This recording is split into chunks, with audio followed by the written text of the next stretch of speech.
I'm very grateful to the Lord for the opportunity to be with you this weekend. Ich bin dem Herrn sehr dankbar für diese Gelegenheit, dieses Wochenende mit euch verbringen zu können. And Margie and I are here to serve you. Und Margie, also meine Frau und ich, sind wirklich hier, um euch zu dienen. And so please talk to us. Also bitte, kommt auf uns zu und redet mit uns. Our German isn't really that good.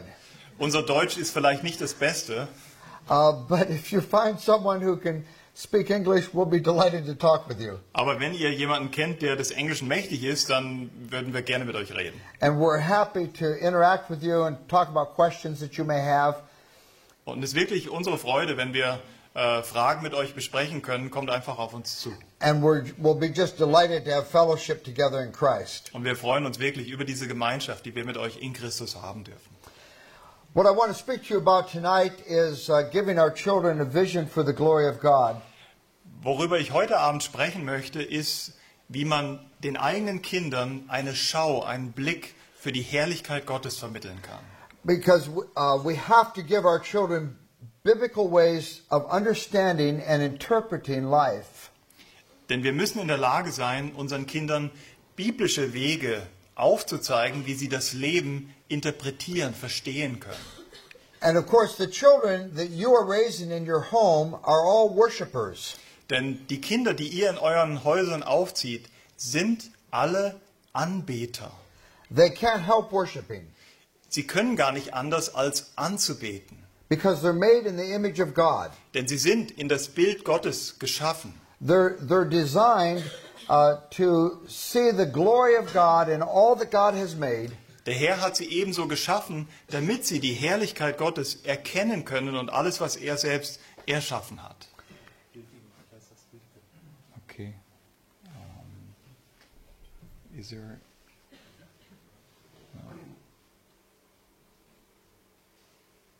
Is there a button to change the connection?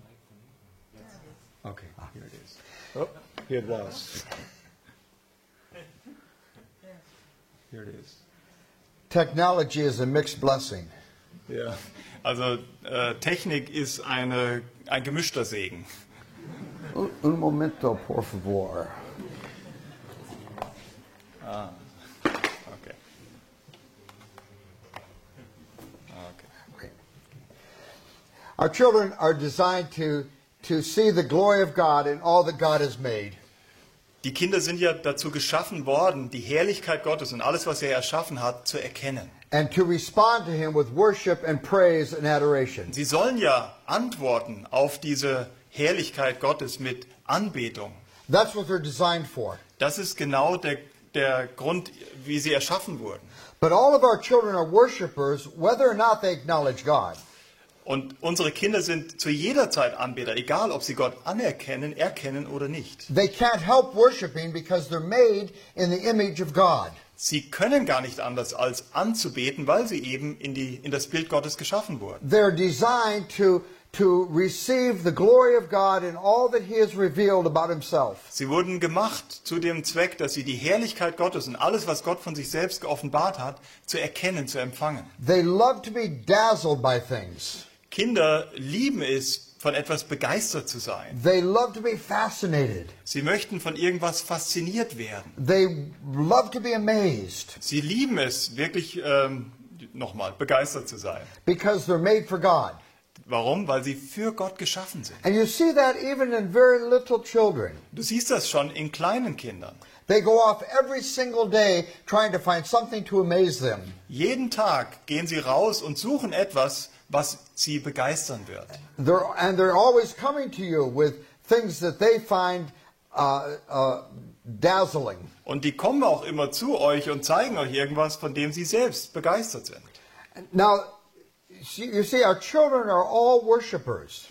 Nochmal, unsere Kinder sind alle Anbeter. Human beings are all worshipers. Alle Menschen sind Anbeter. That's why we love to watch sports on television. Das ist zum Beispiel der Grund, weshalb viele von uns so mögen, die Sportschau zu schauen. We love to watch these athletes who can do amazing feats that we ordinary mortals can't do. Ja, wir lieben es, diese Athleten anzuschauen, die zu Leistungen fähig sind, die wir Normalsterbliche niemals vollbringen könnten. Now, I don't know about Europe, but in America there are scores of sports channels. Also ich habe keine Ahnung, wie das hier in Europa ist, aber in Amerika haben wir Dutzende von Sportkanälen, wo nur Sport gesendet wird. There are even channels where you can watch sporting events that happened 40 years ago before you were born.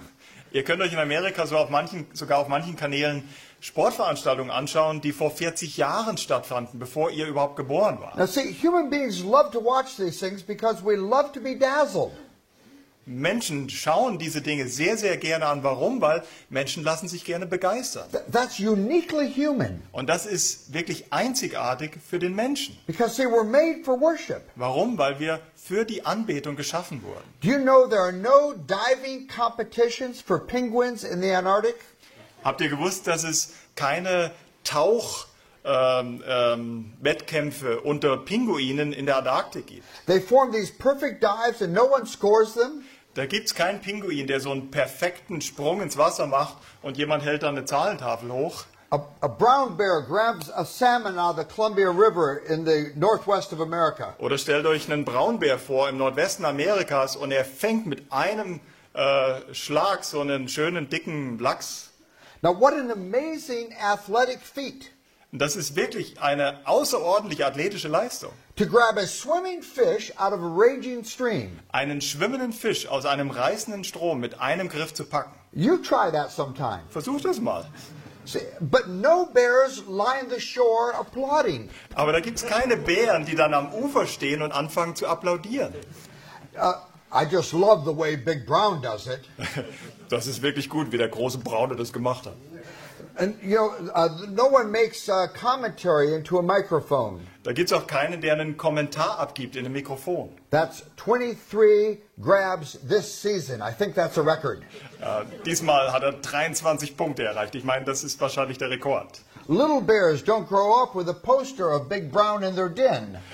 Auch die kleinen Braunbären, die wachsen nicht mit Postern von großen Braunbären auf, die sie dann in ihr Kinderzimmer hängen. With a Nike swish shaved into his chest. Oder mit so einem Nike-Symbol, was sie sich in ihre Brust einschneiden mit einem Bartschneider.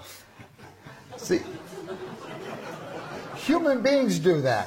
Aber die Menschen machen das. Because see, human beings are made for worship. Warum? Weil die Menschen für den Gottesdienst, für die Anbetung geschaffen sind. Now, what happens when children who are designed for worship fail to worship the God for whom they're made? Was also passiert ist, was passiert, wenn Kinder, die eigentlich für die Anbetung geschaffen wurden, eben nicht ihren Schöpfer, zu dem sie hingeschaffen wurden, anbeten? They don't cease being worshipers. Dann hören sie nicht auf, Anbeter zu sein. They simply worship and serve created things rather than the Creator. Sondern dann beginnen sie, geschaffene Dinge anzubeten, anstelle des Schöpfers. And that's what Paul talks about in Romans chapter 1. Und das ist genau das, wo Paulus in Römer Kapitel 1 von spricht.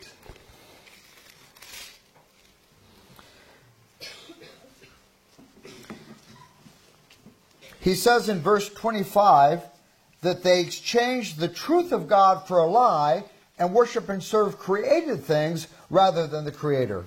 In Vers 25 von Römer 1 schreibt er, sie, welche die Wahrheit Gottes in Lüge verwandelt oder auch vertauscht haben und dem Geschöpf Verehrung und Dienst dargebracht haben, statt dem Schöpfer. We make that great exchange. We exchange the truth for a lie. Wir machen diesen großen Austausch, wir tauschen die Wahrheit gegen eine Lüge. And ultimately, all the problems we have with living are related to our failure to worship God. Und letzten Endes kannst du alle Probleme, die wir in unserem Leben begegnen, zurückverfolgen auf unsere Nachlässigkeit oder unser Versagen, den Schöpfer anzubeten. I don't have time to look at it with you tonight, but at the end of Romans 1, there's this whole list of sins.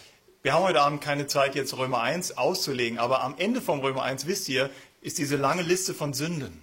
Things like envy and slander and disobedience. Dinge wie Neid oder Bosheit oder Ungehorsam.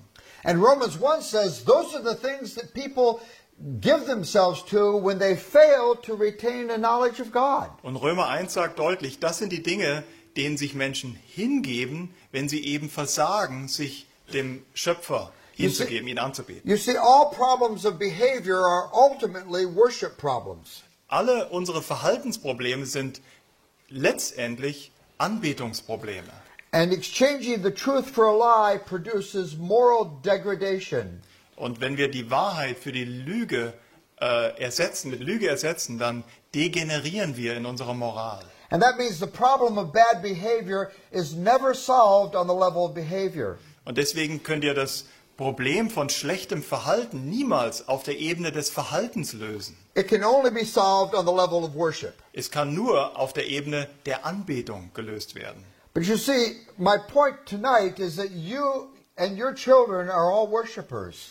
Das, was ich heute Abend rüberbringen möchte, ist, dass jeder von euch hier im Saal und auch eure Kinder Anbeter sind. And either we will worship God or we will bow before idols. Und entweder werden wir dem lebendigen Gott anbeten oder wir werden uns vor Götzen verneigen. And when we talk about idols, we're not talking about small statues. Und wenn wir von Götzen sprechen, dann reden wir jetzt hier nicht von kleinen Statuen. Idolatry is the most talked about problem in the Bible. Götzendienst ist das Thema, was sich durch die ganze Bibel zieht. And it's not just the problem of primitive peoples in third world cultures. Und dabei geht es nicht um irgendwelche primitiven Eingeborenen in der dritten Welt. It's a problem in the most sophisticated Western cultures as well. Das ist gerade ein Problem in unserer hochentwickelten westlichen Kultur. Because if we don't worship God, we're going to worship something else. Wenn wir uns nämlich nicht Gott zuwenden in unserer Anbetung, dann werden wir uns etwas anderem zuwenden. And that's what Romans 1 describes. Und das beschreibt Römer 1. Now, so when we talk about these idols, we're not talking about small statues. Also wenn wir von diesen Götzen sprechen, dann sprechen wir nicht von kleinen Figuren. We're talking about idols of the heart. Dann sprechen wir von Götzen unseres Herzens. Things, for example, like power and influence. Dinge zum Beispiel wie Macht oder Einfluss. Some of our children are driven to control the people in their world. Es gibt einige von unseren Kindern, die sind schon dabei, andere kontrollieren zu wollen. We had a little girl in our Christian school. She was a 5-year-old chief executive officer. Wir hatten eine 5-Jährige in unserer christlichen Schule und die hat sich schon benommen wie ein Stabsfeldwebel. She would decide the recess activity. Die hat bestimmt, was in der Freizeit gemacht wird. She would be the coach, the statistician, the rule keeper. Sie war der Trainer und der Schiedsrichter, alles zugleich. And at the end of the school day, she would announce to all the little girls, tomorrow, all the girls are wearing dresses. Und am Ende eines Schultages hat sie auch fertig gebracht und hat gesagt, morgen tragen alle Mädchen ein Kleid. And may the Lord help any little girl who shows up the next day with trousers on. Und wehe dem, dass es ein Mädchen geben sollte, das am nächsten Tag nicht mit einem Kleid, sondern mit Hosen kommt. With some of our kids, maybe those idols are power and influence. Für manche unserer Kinder sind diese Götzen schon Macht und Einfluss. They're driven to perform. Oder sie leiden unter Geltungssucht. They love to be the center of attention. Sie möchten wirklich im Mittelpunkt der Aufmerksamkeit stehen. They love the praise of man that comes with excellent performance. Sie lieben die Anerkennung durch die Menschen, die ja mit guter Leistung einhergehen.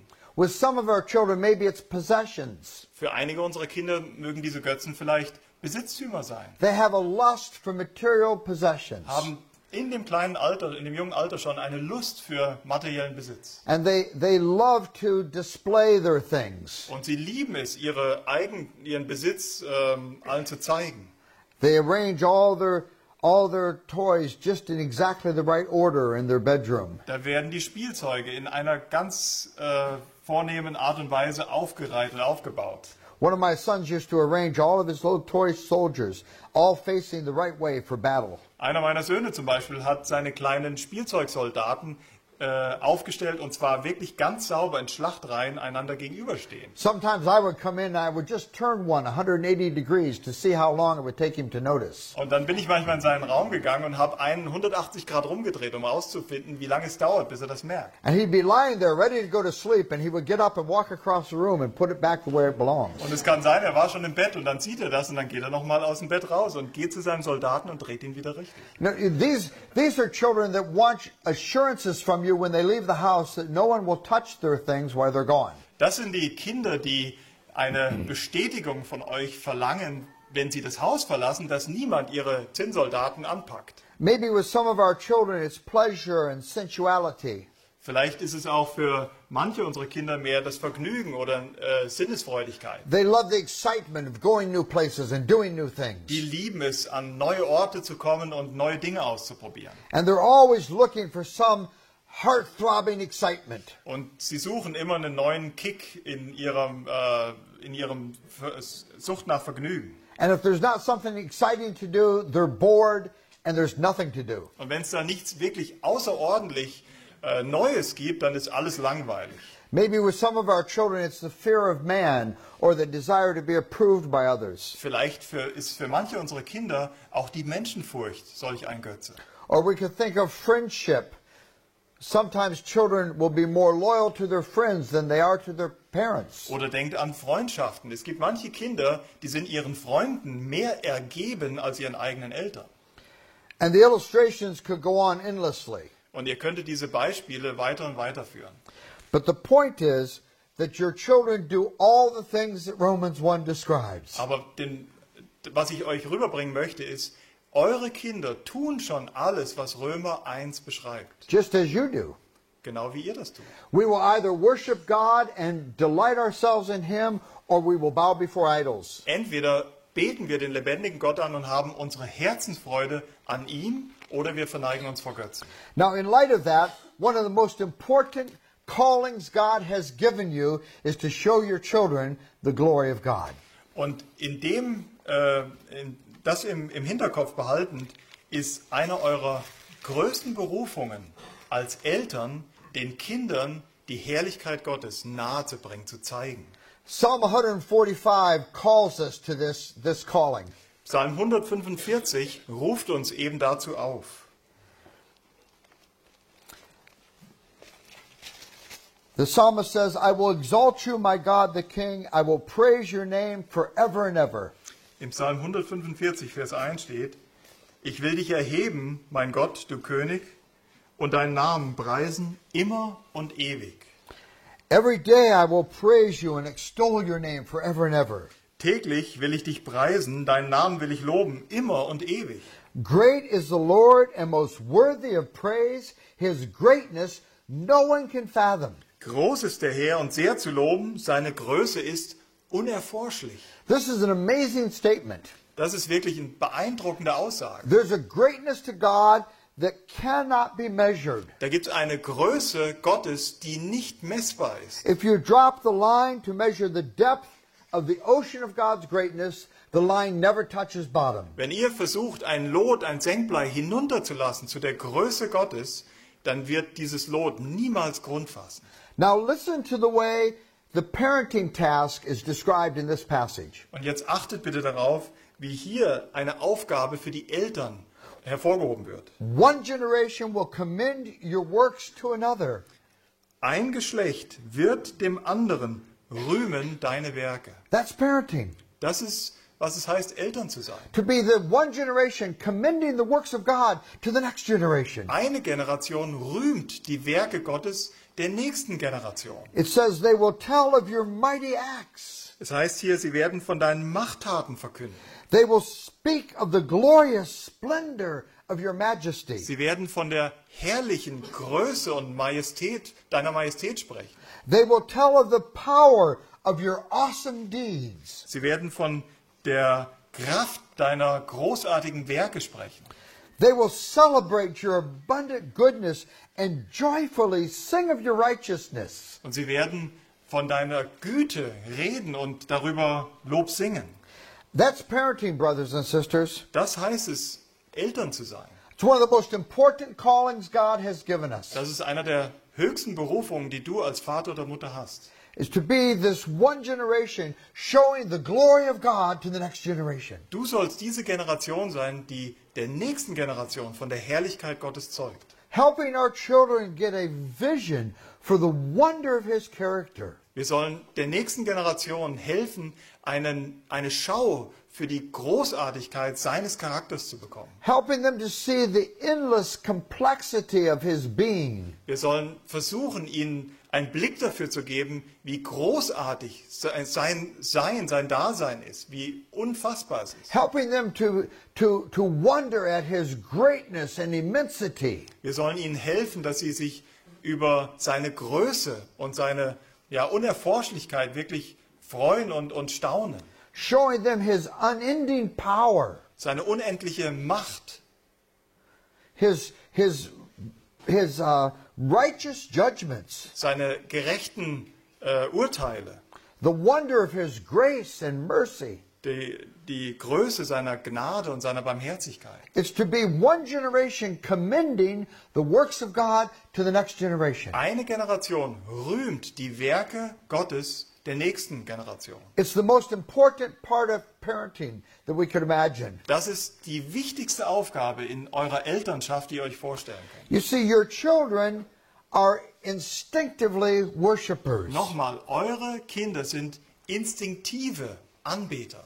We want them to see that the deepest and most profound joys human beings can experience are found in God. Und wir wollen ihnen zeigen, dass sie die tiefste, größte Befriedigung und Freude in der Anbetung Gottes finden können. The deceitful hearts of your children will tell them that life is going to be found somewhere else.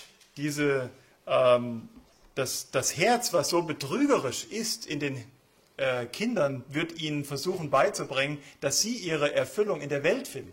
And your task is to hold out for your children the glories of God. Und deine Aufgabe ist es, dass du die Herrlichkeit Gottes deinen Kindern nahebringst. Now I want to do a very quick survey with you of a number of Psalms. Ich möchte mit euch ganz schnell einen Überblick geben über einige Psalmen, Psalm 4, 7 and 8. die euch dabei helfen können, wie zum Beispiel Psalm 4, der Vers 7 und 8.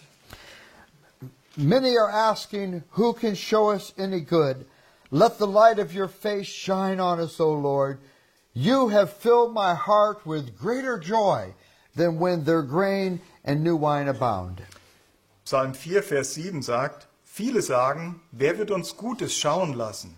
Erhebe, Herr, über uns das Licht deines Angesichts. Du hast Freude in mein Herz gegeben, mehr als jenen zu der Zeit, da sie viel Korn und Most haben. Now, you have children who are longing for joy.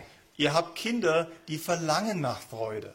They're looking for joy all the time. Die wollen ständig erfreut werden. And they face disappointments in life Und sie werden Enttäuschungen im Leben erleben, because life is not always joyful. weil eben das Leben nicht immer erfreulich ist. And what we want to help them to see is that the greatest joys they can experience are the joys of knowing God. Und wir wollen ihnen helfen, dass die größte Freude, die sie in ihrem Leben haben können, ist, Gott zu kennen. That's what this psalm describes. Das ist, was hier der Psalmist beschreibt. It says, you have filled my heart with greater joys than an abundant harvest.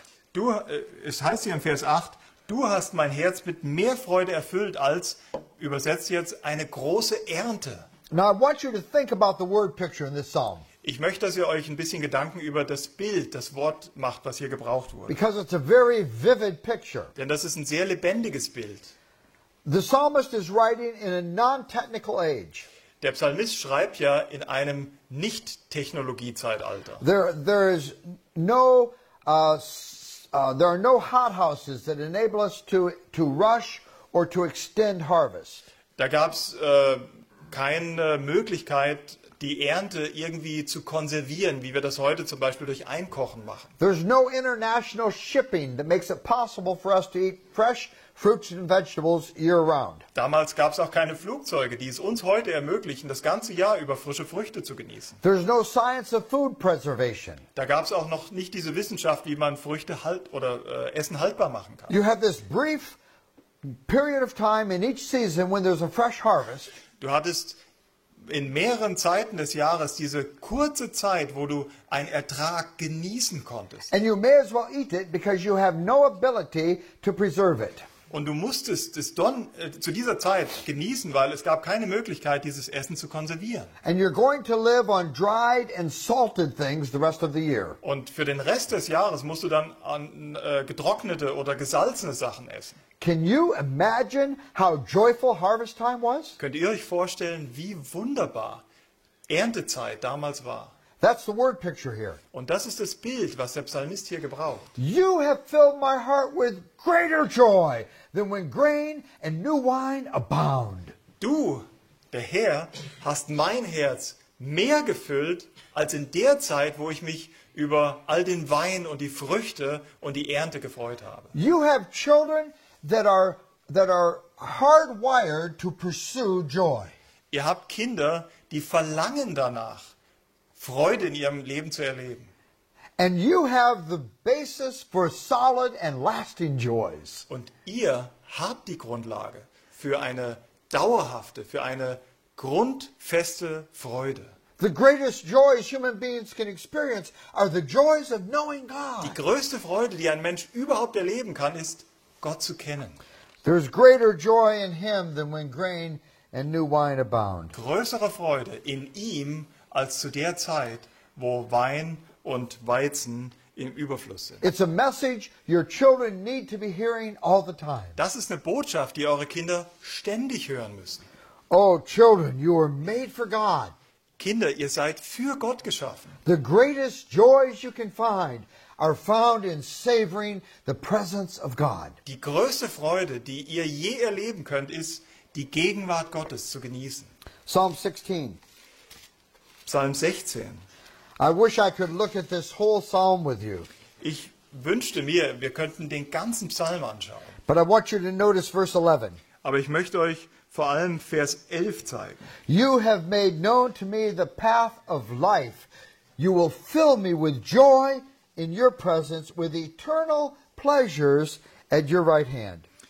Du wirst mir, oder im Englischen, du hast mir den Weg des Lebens kundgetan. Fülle von Freuden ist vor deinem Angesicht, Lieblichkeiten in deiner Rechten immer da. There are joys inexpressible and glorious in the presence of God. Da sind Freuden, die sind nicht auszusprechen, die ihr in der Gegenwart Gottes erlebt. The highest beauty, Die höchste Schönheit, the greatest value, der größte Wert, the deepest satisfaction, die tiefste Befriedigung, the longest lasting joys, die Freude, die am längsten anhalten kann, the most satisfying delights, die größten Befriedigungen, the most wonderful friendship, die schönste Freundschaft, eternal pleasures ewige Freude, ewiges Vergnügen are found in the presence of God. sind in der Gegenwart Gottes zu finden. I mean, think about what eternity holds in store for us. Denk nur mal einen Moment darüber nach, was die Ewigkeit für uns bereithält. Throughout the coming ages, God will be revealing the glory of His being to us. In den kommenden Zeitaltern wird Gott seine Herrlichkeit uns offenbaren. And even in heaven, in our perfected state, Und we will still be finite creatures. Und selbst im Himmel, wenn wir unsere vollendeten Leiber haben, werden wir immer noch begrenzte Geschöpfe sein. And heaven holds for us the everlasting revelation of the glory of God. Und der Himmel hält für uns diese ewige Offenbarung der Herrlichkeit Gottes bereit. And we'll never get to the end of it. Und da werden wir nie an ein Ende kommen. Because we'll be finite creatures trying to understand the wonder of an infinitely glorious God. Weil auch da wir begrenzte Wesen beschäftigt sein werden, die unendliche Herrlichkeit Gottes zu begreifen. And those pleasures and delights you experience when God shows you Himself in His Word will go on for eternity. Und diese Freuden, die du wohl schon erlebt hast, als du Gott in seinem Wort begegnet hast, die werden dort in Ewigkeit andauern. Now you see your children pursuing pleasure every day. Du schaust dir deine Kinder an und du siehst, wie sie jeden Tag nach Vergnügen suchen. Help them to see that the greatest pleasures they can experience are the pleasures of knowing God. Hilf ihnen zu verstehen, dass die größten Freuden, die sie je erleben werden, die Freude ist, den Herrn zu kennen. The pleasures of God are eternal. Die Freuden, das Vergnügen im Herrn ist ewig. and the pleasures of sin are fleeting. Und die Vergnügen, die die Sünde bringt, vergehen wie ein Rauch.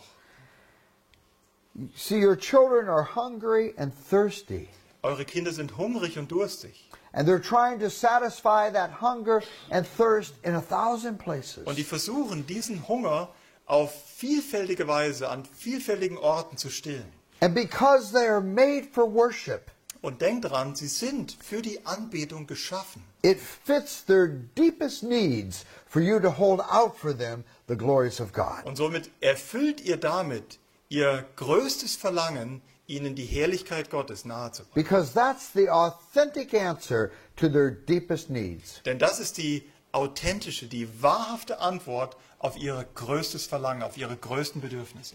Psalm 27. Psalm 27.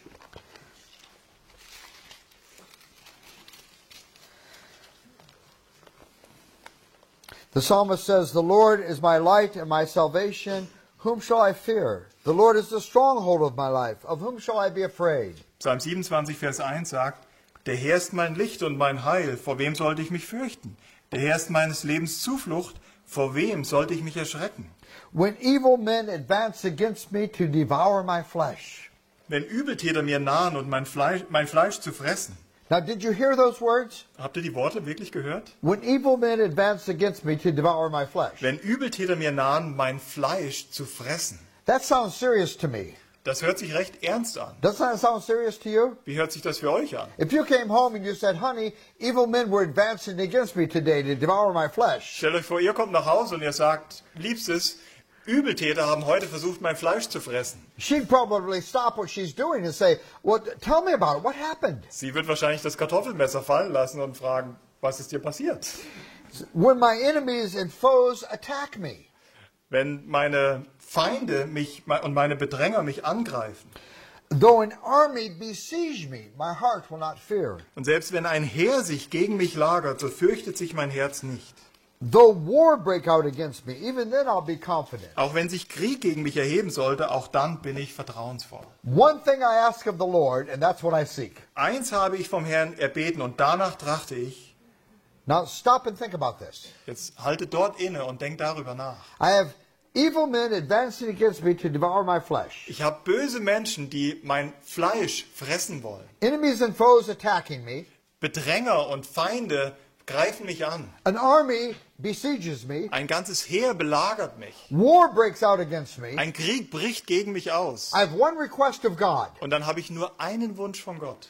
Now, maybe you're more spiritual than I am. Vielleicht seid ihr ja viel geistlicher als ich. But I think my one request would be for deliverance. Aber ich würde sagen, mein einziger Wunsch, den ich in dem Moment hätte, wäre Befreiung, Erlösung. Lord, get me out of this mess. Herr, bring mich hier raus aus all dem Durcheinander. But what is the psalmist's one request? Aber was ist hier der einzige Wunsch des Psalmisten? He says, "One thing I ask of the Lord, and that's what I seek, that I may dwell in the house of the Lord all the days of my life, to gaze on the beauty of the Lord and to seek him in his temple." Er sagt hier in Vers 4, eins habe ich vom Herrn erbeten und danach trachte ich, zu wohnen im Haus des Herrn alle Tage meines Lebens, um anzuschauen die Freundlichkeit des Herrn und nachzudenken in seinem Tempel.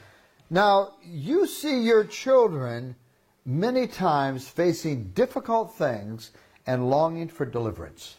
Ihr werdet sehen, wie euren Kindern viele Schwierigkeiten begegnen und sie dann nach Lösung suchen. Perhaps it's from a difficult teacher Das kann vielleicht von einem schwierigen Lehrer sein or a cruel bully in the neighborhood oder wirklich ein sehr übler Gefährte in der Nachbarschaft or a mocking classmate.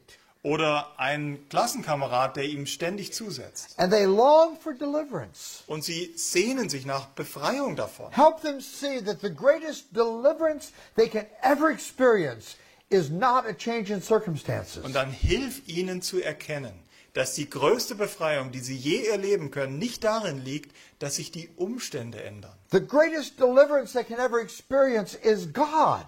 Die größte Befreiung, die sie je erleben können, ist Gott selbst. It's knowing God. Gott zu kennen, It's delighting in God. sich in Gott zu erfreuen, It's seeing His beauty and His glory. seine Schönheit und seine Herrlichkeit zu sehen. Have you ever spoken with a Christian who's been through a deep trial? Habt ihr jemals mit einem Christen gesprochen, der durch sehr tiefe Anfechtung oder durch Schwierigkeit gegangen ist? And maybe they despaired of even having life. Und in dieser Prüfung waren sie sogar lebensmüde geworden. And God brought them through that trial. Und Gott hat sie durch diese Prüfung gehen lassen. And on the other side of the trial, they say, I would not trade that for the way I've come to know God in this trial. Und auf der anderen Seite des Ufers, nach dieser Prüfung, sagen diese Christen, ich würde nichts eintauschen. Gegen nichts würde ich diese Erkenntnis Gottes eintauschen, die ich während der Prüfung erlangt habe. I was teaching in Florida recently, Vor kurzem durfte ich in Florida unterrichten, lehren. and a couple came to me and they said, we want to show you a picture of our precious little girl. Und da kam ein Ehepaar auf mich zu und die haben zu mir gesagt, wir möchten dir ein Bild von unserer lieben kleinen Tochter zeigen. And they showed me this baby whose head was too large for its torso. Und sie zeigten mir da ein Bild von diesem Baby, dessen Kopf zu groß war für den Rumpf, für den Körper. And where the baby should have arms, she had little protrusions of flesh with a fingernail at the end of them. Und da, wo das Kind eigentlich Arme haben sollte, hat es nur kleine, Wurmfortsätze gehabt mit Fingernägeln am Ende. And she had similar protrusions where she should have had legs. Und ähnlich sah das dort aus, wo sie ihre Beine haben sollte. And these parents with tears streaming down their faces said to me, we would not trade the joys of knowing God that we've had with this child for 100 healthy children. Und sie sagten zu mir, mit Tränen in den Augen, sie würden niemals die Freuden, die sie selbst mit diesem, oder die sie gerade mit diesem Kind hatten, eintauschen gegen 100 gesunde Kinder. The greatest joy, the greatest deliverance your children can experience is knowing God. Die größte Befreiung, Erlösung, die eure Kinder erleben können, ist, Gott zu kennen. You've got children who are made for God. Ihr habt Kinder, die sind für Gott geschaffen. It's only God that will meet the deepest needs of their Und hearts. so ist es nur Gott, der ihre tiefsten Bedürfnisse des Herzens befriedigen kann. And there's nothing more important for you to do than to hold out for your children the glory and beauty of God. Und so gibt es nichts Größeres für euch, als die Herrlichkeit Gottes euren Kindern zu zeigen. Psalm 36. Psalm 36. The psalmist looks for a word picture to describe the love of God, and he says in verse 6, your love, O Lord, is like the mighty mountains. Excuse me, your love, O Lord, reaches to the heavens. Der Psalmist schreibt im Vers 6, oder Psalm 36, Herr, an die Himmel reicht deine Gnade. How wonderful is God's faithfulness. The psalmist says it reaches beyond the skies. Wie wunderbar ist Gottes Treue. Der Psalmist sagt, sie reicht bis zum Himmel.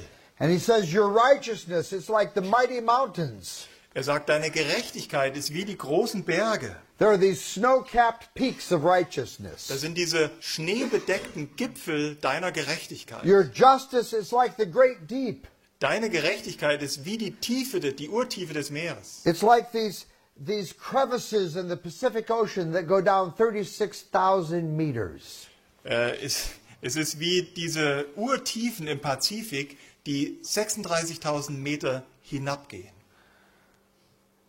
He says, both high and low among men find refuge in the shadow of your wings. Let's see, last half of verse 8. Okay. Wie köstlich, Vers 8, ist deine Gnade, Gott, und Menschenkinder bergen sich in deiner Flügel Schatten. They feast on the abundance of your house. Sie laben sich an dem Fett deines Hauses. You give them drink from your river of delights. Und mit dem Strom deiner Wonnen drängst du sie. For with you is a fountain of life, and in your light we see light. Denn bei dir ist der Quell des Lebens und in deinem Licht sehen wir das Licht. Perhaps you'll observe your child facing disappointment. Vielleicht siehst du, wie dein Kind Enttäuschungen erlebt. They didn't get the job they had hoped to get. Sie haben sich beworben und sie sind abgelehnt worden. They weren't accepted into the school that they wanted to attend. Sie haben sich vielleicht für eine Schule beworben und sie wurden abgelehnt. Or maybe they didn't have an opportunity to perform in the drama that they wanted to be part of. Oder vielleicht wollten sie Teil der Theatergruppe sein und sie wurden abgewiesen. And they're facing disappointment. Und sie erleben Enttäuschung. Here's true comfort.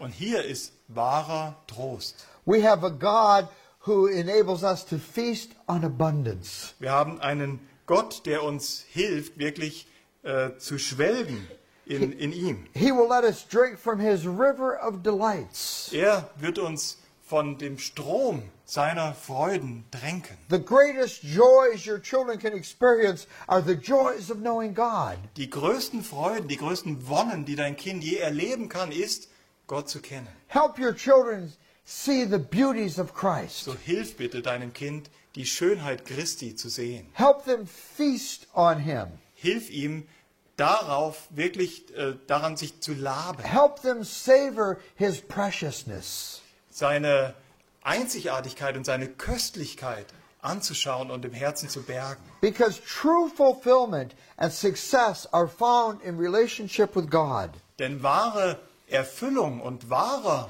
Erfolg findet ihr in der Beziehung zu Gott. Help them to see that the life that is truly life is found in knowing God. Hilf ihnen zu erkennen, dass das Leben, was wirklich das Leben ausmacht, ist es, Gott zu erkennen.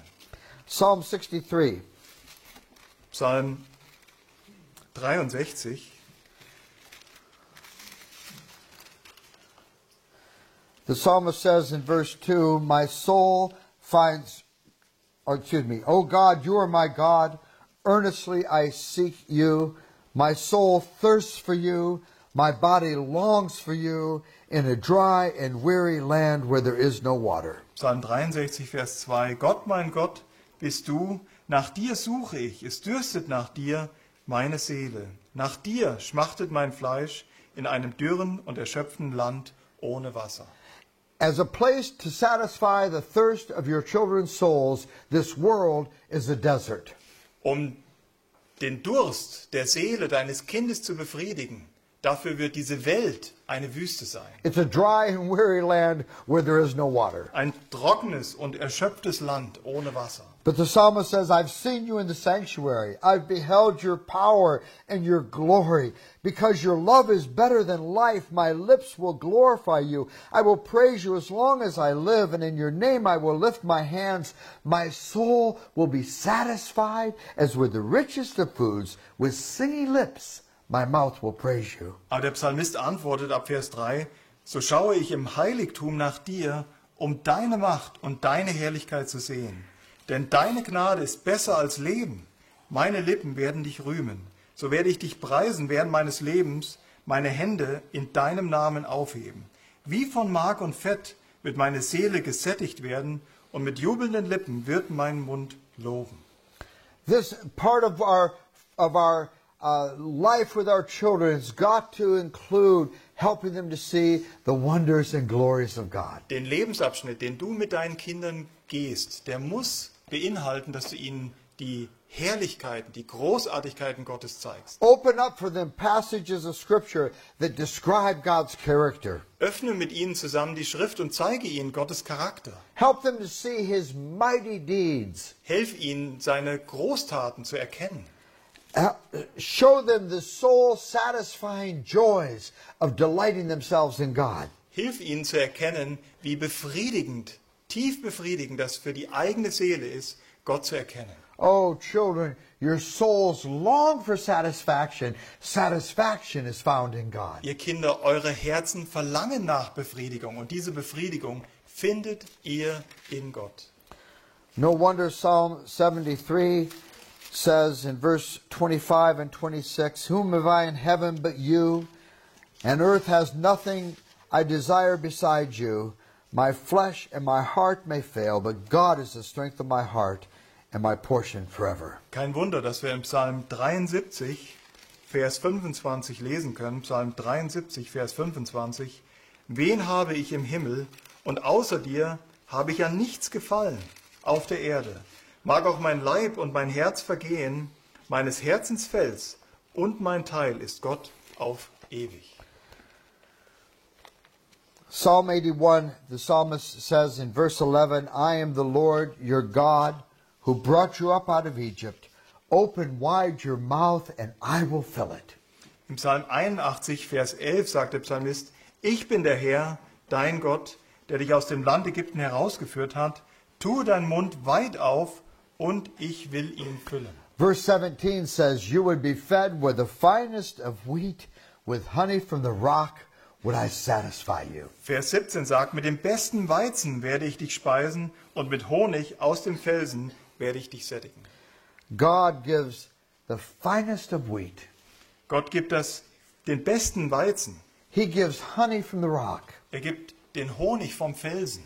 Help your children to see that satisfaction is found in God. Bitte helft euren Kindern zu erkennen, dass wahre Befriedigung in Gott zu finden ist. If you want your children to have a reason to sing on Sunday, you've got to give them a glorious God. Wenn ihr euren Kindern helfen wollt, wirklich einen Grund zu haben, am Sonntag Lieder zu singen, dann muss der Grund ein herrlicher Gott sein. If you want them to have a reason not to sin on Monday, you've got to give them a glorious God. Und wenn ihr wollt, dass eure Kinder am Montag der Sünde widerstehen können, dann muss es um eines herrlichen Gottes willen sein. If you want them to think about more noble things than the latest mind-numbing video fantasy game, you've got to give them a glorious God. Und wenn ihr euren Kindern helfen wollt, über ein wenig größere Dinge nachzudenken als das letzte PC- oder Videospiel, dann muss es die Größe Gottes sein. If you want them to dream grander dreams than just of making a lot of money someday and having a good job, you've got to give them a glorious God. Wenn ihr wollt, dass die Kinder größere Träume träumen, als eines Tages viel Geld zu haben, dann muss es ein herrlicher Gott sein. If you want them to have a reason for confidence when life seems to spin out of control, you've got to give them a glorious God. Wenn ihr wollt, dass eure Kinder ein Urvertrauen haben, selbst wenn das Leben aus allen Fugen gerät, dann kann das nur in einen herrlichen Gott sein. A shrunken God will give them nothing of substance when their friends are offering them the pleasures of sin for a season. Ein kleiner, minimalistischer Gott kann nichts anbieten, wenn die Freunde sie versuchen, durch weltliche Dinge abzuziehen. A shrunken God will not give them a reason for godly fear. Ein kleiner Gott wird ihnen keinen Grund für echte Furcht, Gottesfurcht geben. It won't give them that sense of reverence and awe that true worship is made of. Ein kleiner Gott wird ihnen eben nicht dieses wahre Gefühl der Anbetung oder der Ehrfurcht geben, die ein großer, herrlicher Gott würdig ist, angebetet zu werden. Now, I'm persuaded we live in very perilous times in modern evangelicalism. Ist mir ganz klar, dass wir in, mag sagen, letzter Zeit in sehr modernem Evangelikalismus leben. In many quarters, the gospel has been reduced to simply praying the sinner's prayer. Und in vielerlei Hinsicht oder an vielen Orten wurde das Evangelium nur auf ein Übergabegebet reduziert. And I'm persuaded the heart of the gospel is the glory of Und God. ich bin zutiefst davon überzeugt, dass das Herz des Evangeliums die herrliche Größe Gottes ist.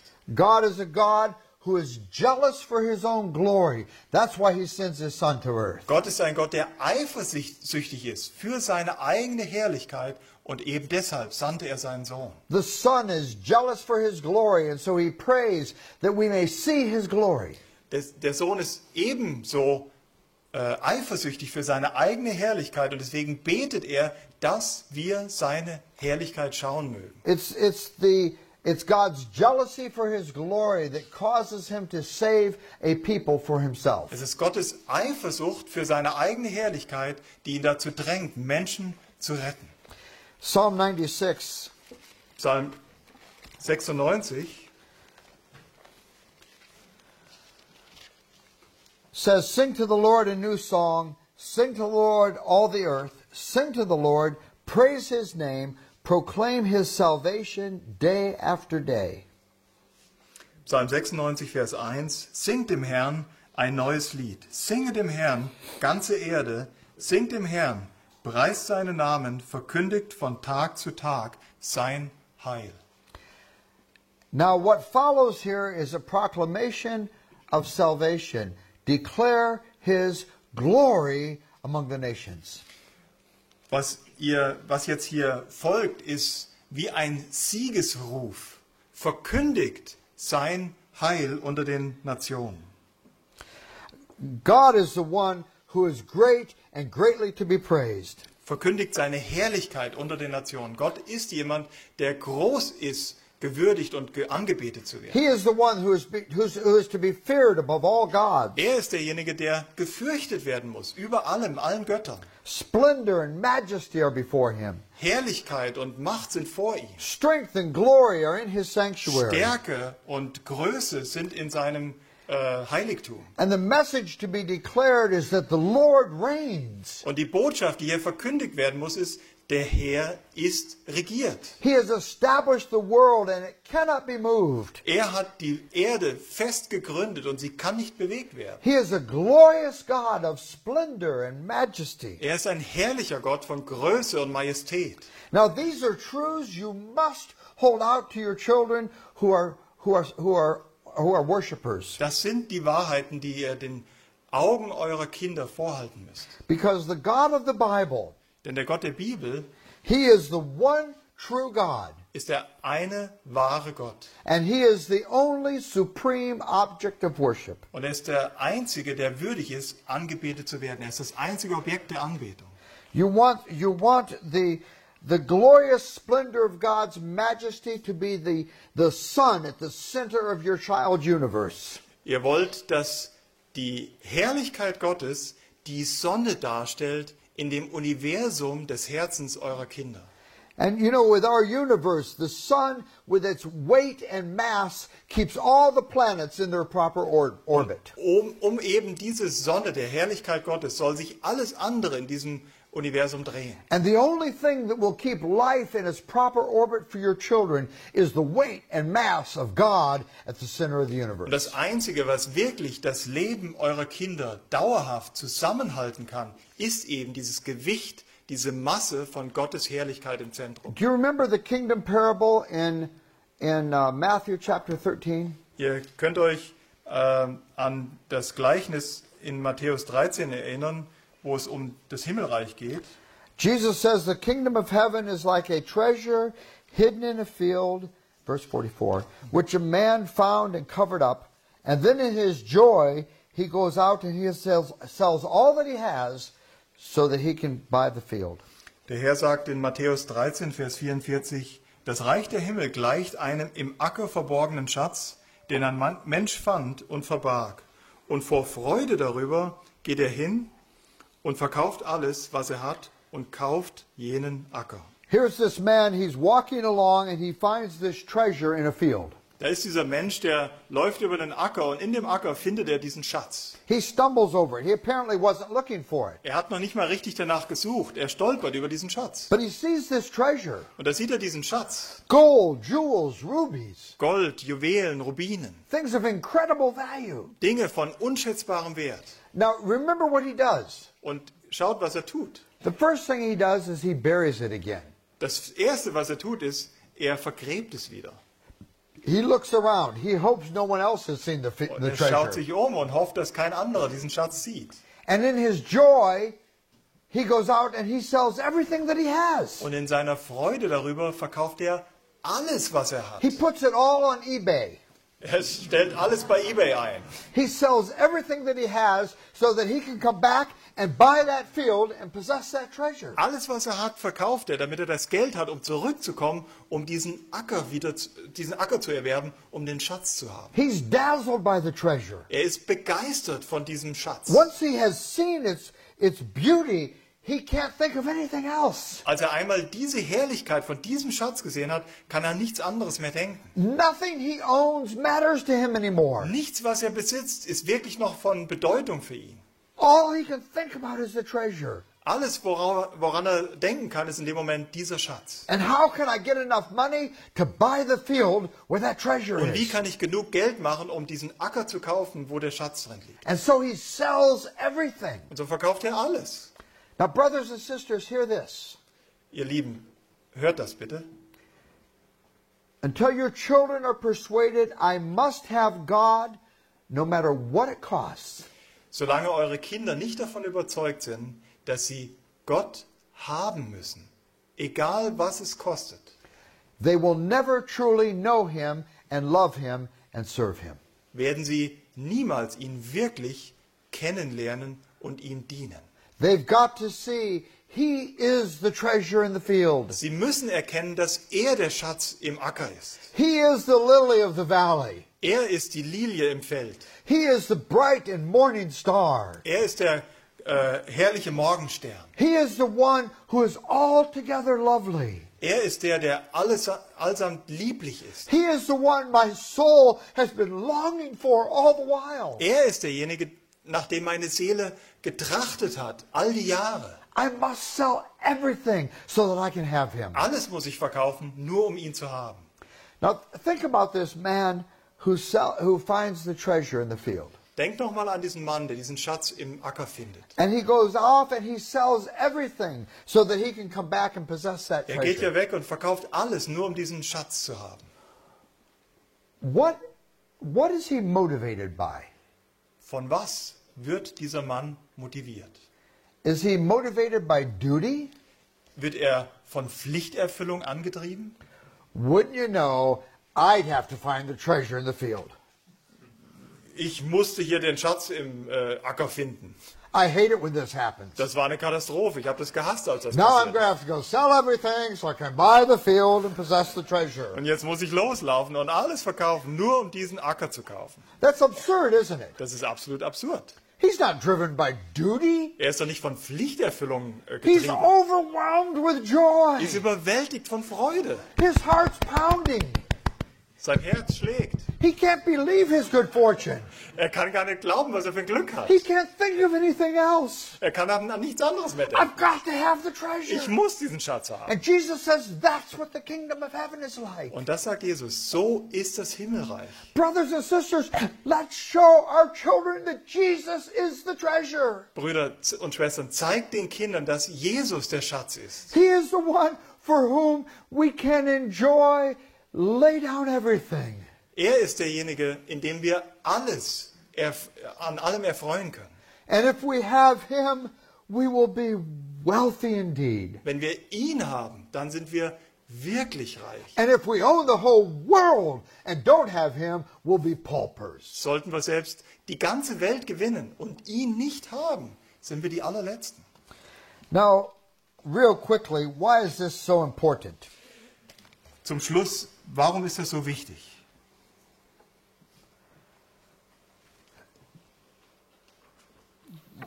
Your children don't live out of the facts and circumstances of their existence.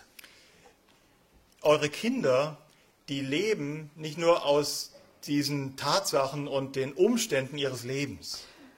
They interpret the facts and circumstances of their existence. Sie leben nicht in diesen Umständen, sondern sie interpretieren diese Umstände ihres Everything Lebens. that happens to them, they interpret. Was immer ihnen geschieht, interpretieren sie. And their interpretation tells them how to respond.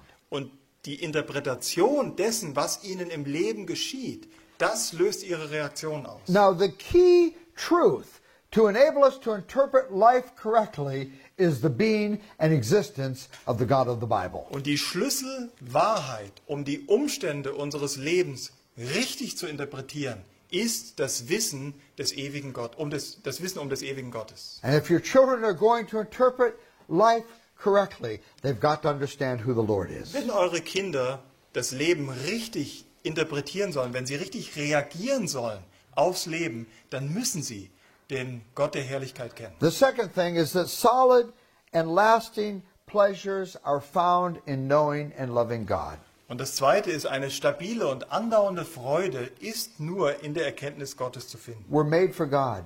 Wir sind doch für Gott geschaffen. Now I have an observation to make. Ich habe hier noch was einzuwenden oder anzumerken. I've had the privilege of teaching these things all over the United States and over much of the West and even in other parts of the world.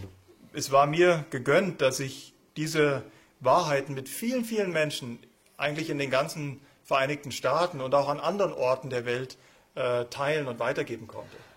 And I know what is true in America. Und ich weiß, das, was in Amerika zählt oder wahr ist, And you can judge the extent to which this is true in Germany. und ihr könnt das für euch selbst hier in Deutschland beurteilen. But here's what I see. Aber hier möchte ich euch sagen, wie ich das beobachte. Many Christian people, rather than showing their children the glories of God, are feeding the idols. Viele Christen, zumindest in meinem Land, anstatt den Kindern die Herrlichkeit Gottes zu zeigen, füttern sie ihre Kinder geradezu mit kleinen Götzen. They're filling their children's lives with possessions. Sie füllen das Leben ihrer Kinder mit vielen Besitztümern. They take joy in their children's joy in possessions. Die Eltern freuen sich an der Freude der Kinder, die die Kinder über ihren Besitz haben. They fill their kids' lives with activities. Sie füllen das Leben ihrer Kinder mit Aktivitäten. And so the family is so busy with activities, they don't have time to be a family. Und so ist die Familie so angespannt und so beschäftigt mit all diesen Aktivitäten der Kinder, dass sie gar nicht mehr als Familie funktionieren können. They don't have time for meals together or family worship. Es gibt selbst keine Zeit mehr für gemeinsames Essen oder für eine gemeinsame Familienandacht. I was in a church and there was a 10-year-old boy who came into the church. Ich war in einer Gemeinde, da kam ein 10-jähriger Junge auf mich zu He was wearing a baseball uniform. und er hat so ein Baseball-Outfit angehabt. I thought this is a strange thing to wear to church. Und ich dachte, ist ein bisschen komisch, sowas in der Gemeinde zu tragen. But maybe he just got it and he wants to show it to his friends. Aber vielleicht hat er es gerade bekommen und er will es seinen Freunden zeigen. But at 11:45 I caught on. Aber so um 11:45 habe ich es dann kapiert.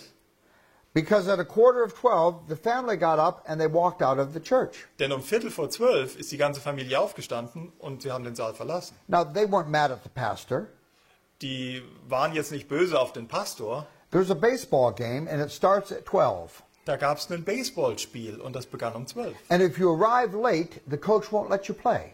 Und wenn du zu spät kommst, dann würde der Schiedsrichter dich nicht aufs Feld lassen, diesen And Jungen. so as the pastor is getting to the most important application of his sermon, this family got up and walked out. In dem Moment, wo der Pastor zu dem Höhepunkt oder zu der Anwendung seiner Botschaft kam, stand die Familie auf und verließ den Saal. Now I pray that that little boy will come to know that the life that is truly life is found in knowing God and not in baseball. Ich bete wirklich dafür, dass der Junge eines Tages dahin kommt, dass er erkennt, dass die wahre Freude des Lebens nicht im Baseball, sondern allein in Gott zu finden ist. If he does, it will be in spite of, not because of, the example of his parents. Und wenn dem so ist, dann wird das trotz dem Beispiel seiner Eltern und nicht wegen dem Beispiel der Eltern sein. Don't polish the idols for your children. Ja, poliere nicht die Götzen deiner Kinder. Now, I'm not arguing for monasticism. I'm not arguing that we have to be monks in a monastery. Okay. Ich lehre jetzt hier nicht Askese. If you have the privilege of having a comfortable home, that's a blessing from God. Wenn ihr mit einem angenehmen Haus gesegnet seid, dann ist das ein Segen Gottes. If you can afford a piano and give your children piano lessons, that's a blessing from God. Wenn ihr euch ein Klavier leisten könnt und könnt den Kindern sogar Klavierunterricht geben, das ist ein Segen von Gott. And God has given us a world richly to enjoy. Und natürlich hat uns der Herr eine Welt gegeben, die wir genießen dürfen. But let me urge you, don't feed the idols. Und trotzdem möchte ich euch wirklich ins Gewissen reden, füttere nicht die Götzen. The third thing is that if you are going to show your children the glory of God, you've got to be a person who delights in God's glory as well. Wenn du deinen Kindern die Herrlichkeit Gottes zeigen willst und sie damit beeindrucken willst, dann musst du selbst von der Herrlichkeit Gottes beeindruckt sein. You need to be a person who sees His beauty and the wonder of His being. Du musst jemand sein, der seine Herrlichkeit und die Schönheit seines Daseins kennt. Because you can't give away what you don't have. Denn du kannst nicht geben, was du nicht besitzt. We are designed for spiritual joy and delight. Wir sind dafür gemacht, um geistliche Freuden zu erleben. And if you go for a long time without finding delight in God, Und wenn du über eine lange Zeit vor dich hin lebst, ohne wirklich Freude im Herrn zu finden, your soul will go in silent search of some other lover. dann wird deine Seele ganz leise auf die Suche nach einem neuen Liebhaber gehen. And if you are going to help your children to see God's glory, you have to be someone who delights in His glory as well. Wenn du deinen Kindern helfen möchtest, die Herrlichkeit Gottes zu erkennen, dann musst du selbst dich an der Herrlichkeit Gottes erfreuen. The last thing is I want to encourage us that our children can get a hold of this. Und das Letzte, mit dem ich uns ermutigen möchte, ist, was unsere Kinder wirklich annehmen, verstehen müssen. There's a kind of cynicism, even in the church, that acts as though, can kids really get this? Es gibt vielleicht so ein Denken in unseren Gemeinden, was die Anfrage stellt, können unsere Kinder wirklich die Herrlichkeit Gottes verstehen? Now, I want to encourage you with something personal. Und da möchte ich euch mit was Persönlichem ermutigen. Margie and I live in a very beautiful place in the United States. Margie und ich leben an einem sehr, sehr schönen Ort in den Vereinigten Staaten. It's not nearly as beautiful as the northeast of Germany, Ist zwar nicht so schön wie hier der Nordosten Deutschlands, but it's beautiful for Pennsylvania. aber in dem Maßstab von Pennsylvania ist es ganz nett. And we're below our home, there's a series of 7 waterfalls. Und unterhalb unseres Hauses findet ihr 7 Wasserfälle. And there are places where you can climb under the falls and have them go out over you. Und da gibt es sogar Orte, da kannst du hinter den Wasserfall steigen und sehen, wie das Wasser vor dir runterrauscht. Or you can dive off of rocks into these deep mountain pools. Oder du kannst auch von einem Felsen in diese tiefen Bergseen springen. And one of our sons was down at the falls swimming when he was in high school. Und als einer unserer Söhne so im Highschool-Alter, also als Teenie war er an einem dieser Seen zum Schwimmen. And on his way back up from the falls, he picked his mother a bouquet of flowers. Und auf dem Weg nach Hause hat er seiner Mutter einen Blumenstrauß gepflückt. And we got home that afternoon, there was this jar of flowers on the kitchen table. Und als wir nach Hause kamen an dem Nachmittag, dann sahen wir da diese Vase mit diesen Blumen. And beside the jar was this note. Und neben dieser Vase fanden wir diese Notiz. And it said, well, they looked better in real life. Und auf dieser Notiz stand dann, nun, die sahen im echten Leben besser aus, diese Blumen. I think I'm not very good at arranging flowers. Und ich glaube, ich bin auch nicht wirklich gut, einen Strauß schön zu arrangieren. They reminded me of the end of Psalm 67 when I saw them. Er schrieb, aber sie haben mich an das Ende von Psalm 67 erinnert. The earth has yielded up its plenteous harvest.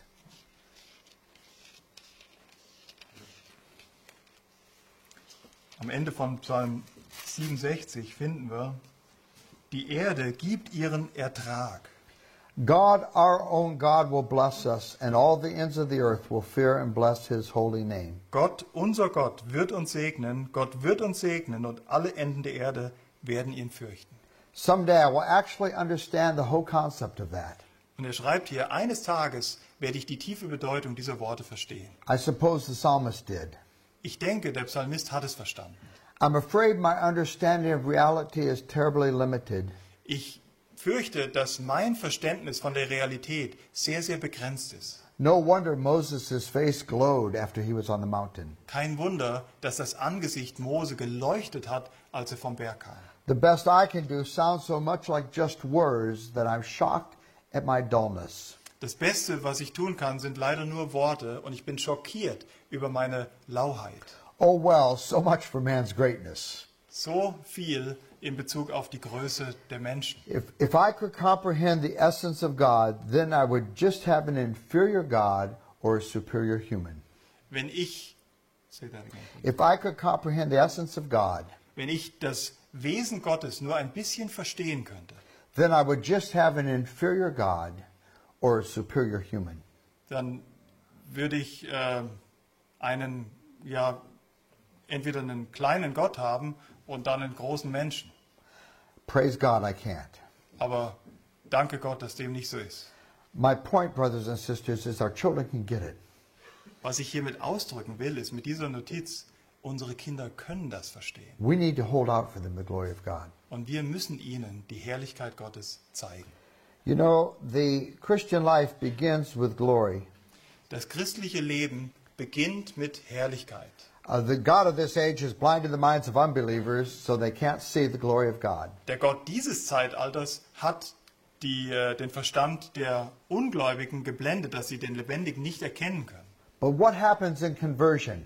Aber was in der Wiedergeburt passiert, The God who said, "Let there be light," der Gott, der gesagt hat, lass Licht leuchten, shines his light into our hearts scheint mit seinem Licht in unsere Herzen, to give us the light of the glory of God. uns das Licht der Herrlichkeit Gottes zu geben. That's where Christian life begins. Das ist der Anfang des christlichen Lebens. We see that God is glorious. Wir sehen, erkennen, dass Gott herrlich ist. And Christians grow as they see God's glory. Und Christen wachsen in dieser Erkenntnis der Herrlichkeit Gottes. Paul says, as we behold God, So, Paulus drückt es so aus, wenn wir Gott anschauen, as we gaze on his beauty, wenn wir über seine Schönheit nachsinnen, we are transformed into his likeness werden wir in sein Ebenbild verändert. from glory to glory. Von Herrlichkeit zu Herrlichkeit. One of the most important things you could do for your children Einer der wichtigsten Dinge, die du für deine Kinder tun kannst, is to get yourself before God again,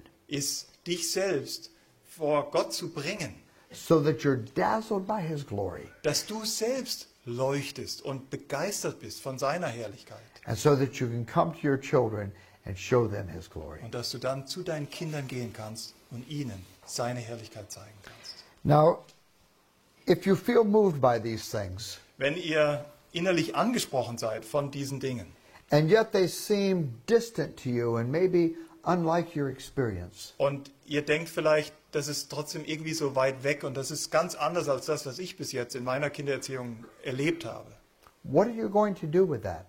dann frage ich dich heute Abend, was machst du jetzt damit? You cannot go inside with self-condemnation.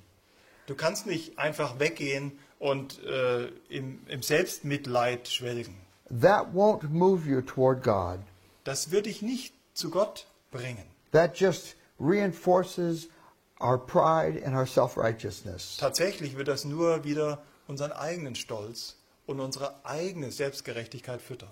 We have to go to God with our failure to delight in him as we ought Wir to. müssen mit unserem Versagen zu Gott kommen und uns dann an ihm so erfreuen, wie das unsere Pflicht We've ist. got to go to God with our failure to show our children his glory like we ought Wir to. müssen vielleicht auch zu unseren Kindern gehen, mit in unserem Versagen, dieses Versagen bekennen, dass wir ihnen nicht die Herrlichkeit Gottes nahebringen können. And we've got to seek his forgiveness Wir müssen seine Vergebung suchen and seek his grace und seine Gnade suchen, so that we can enthrone him and delight ourselves in him. sodass wir ihn wieder auf den Thron unseres Herzens, unseres Lebens setzen und uns wirklich nur an ihm erfreuen And take our children to find delight in God. und unsere Kinder auf diesem Weg mitnehmen.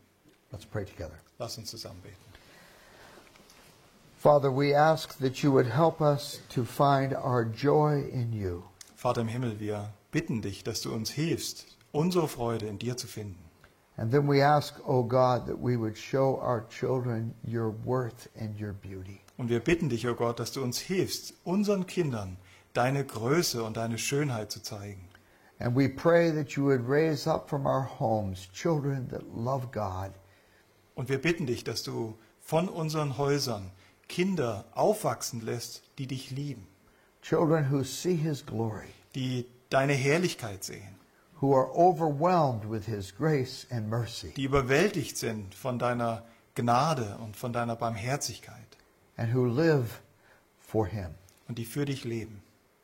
We pray this for Christ's sake. Wir Amen. beten das in Jesu Namen.